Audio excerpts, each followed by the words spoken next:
తెలంగాణ వ్యాప్తంగా రెండో రోజు రవాణా శాఖ అధికారుల తనిఖీలు కొనసాగుతూ ఉన్నాయి. నిబంధనలు పాటించని స్కూల్ బస్సులపై చర్యలు తీసుకుంటూ ఉన్నారు అధికారులు.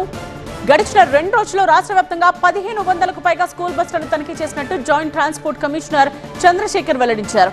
నియమాలు ఉల్లంఘించిన 300 బస్సులపై కేసులు నమోదు చేశామని, ఫిట్నెస్ లేకుండా తిరుగుతున్న 60 బస్సులను సీజ్ చేశామని పేర్కొన్నారు. ఈ తనిఖీలు నిరంతరం కొనసాగుతాయని స్పష్టం చేశారు.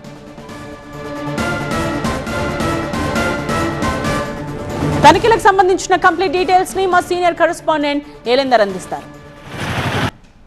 మనతో మాట్లాడేందుకు జెటిసి చంద్రశేఖర్ గౌడ్ మనతో ఉన్నారు. ఆయనతో మాట్లాడడం. సార్, స్కూళ్ళు రీఓపెన్ అయిపోయాయి, వాళ్ళకి ఇచ్చిన టైం కూడా దాటిపోయింది. అంటే స్కూల్ యాజమాన్యాలకు ఫిట్నెస్ సంబంధించినటువంటి ఇప్పుడు మనం ఎలాంటి చర్యలు తీసుకుంటున్నాం? మన పరిసర స్పృహ లేని విద్యార్థుల సురక్షిత రవాణా అన్నది సున్నితమైనటువంటి అంశము. అందుకే సుప్రీంకోర్టు సైతము 15 సంవత్సరాలు దాటిన విద్యాసంస్థల బస్సులను నిషేధం విధించింది. అంతేకాకుండా పలు మార్గదర్శకాలను కూడా వెలువరించింది. దానిలో భాగంగా ప్రభుత్వం ఉత్తర్వులు ఇచ్చింది. ఎప్పటికప్పుడు ఈ స్కూలుకు సంబంధించినటువంటి బస్సుల ఒక నిర్వహణ, వాటి యొక్క తనిఖీ అనేది చేయాలి. ముఖ్యంగా మనకు మే 15 నుంచి, ఈ సంవత్సరం మే 15 నుంచి నెక్స్ట్ ఇయర్ మే 15 వరకు, అంటే ఎప్పుడు ఫిట్నెస్ చేసుకున్నా మే 15 వరకే ఇస్తాం. ఎందుకంటే మే 15 నుంచి జూన్ 15 వరకు రిపేర్లు చేసుకొని మళ్ళీ ఫిట్నెస్ సర్టిఫికేట్ పొందాలి. దీనిలో భాగంగా రాష్ట్ర వ్యాప్తంగా 25,000 వాహనాలు ఫిట్నెస్ కలిగి ఉంటే దాదాపు 23,000 వాహనాలు 85%, 25,000 వాహనాలు కలిగి ఉంటే 23,000 వాహనాలు ఫిట్నెస్ సర్టిఫికేట్ పొందాయి.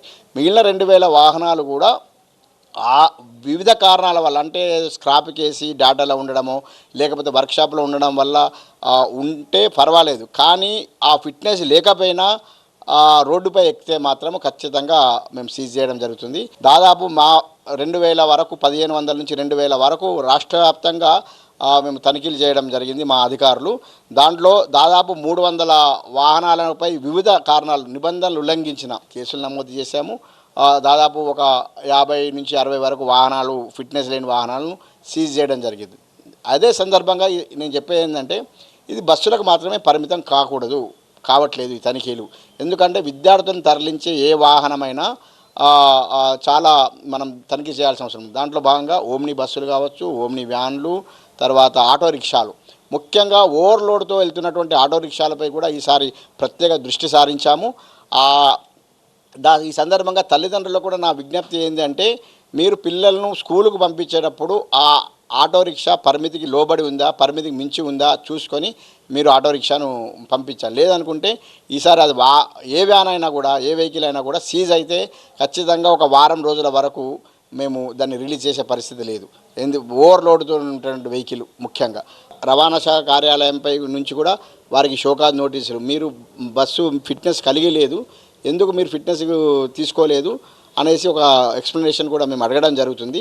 దీని ద్వారా మనకు క్లారిటీ అనేది వస్తుంది, అసలు బస్సు ఫిట్నెస్ ఎందుకు లేదు. ఒకవేళ నిజంగా ఫిట్నెస్ లేని బండి వారం రోజుల తర్వాత కూడా ఫిట్నెస్ లేకుండా తిరిగితే మాత్రము ఖచ్చితంగా చట్టపరమైన చర్యలకు వెనుకాడము. ఒక బహుముఖ ప్రణాళికతోని అన్నిటికీ మించి విద్యార్థుల భద్రతనే ప్రధానమైనటువంటి లక్ష్యంగా ఈసారి బస్సులకు మాత్రమే పరిమితం కాకుండా విద్యార్థులను చేరవేసే ఇతర వాహనాలపై కూడా ప్రత్యేక దృష్టిని సారిస్తున్నాము. వీడియో జర్నలిస్ట్ వెంకట్తో ఏలేందర్, టీవీ9 హైదరాబాద్.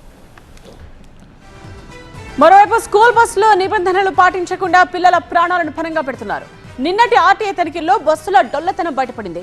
ఫిట్నెస్ లోపాలు, డిజైన్ లోపాలు, కెపాసిటీకి మించి ప్రయాణికుల తరలింపుతో పాటు ఫైర్ సేఫ్టీ, ఫస్ట్ ఎయిడ్ వంటి ప్రమాణాలు ఏవీ వారు పాటించడం లేదు.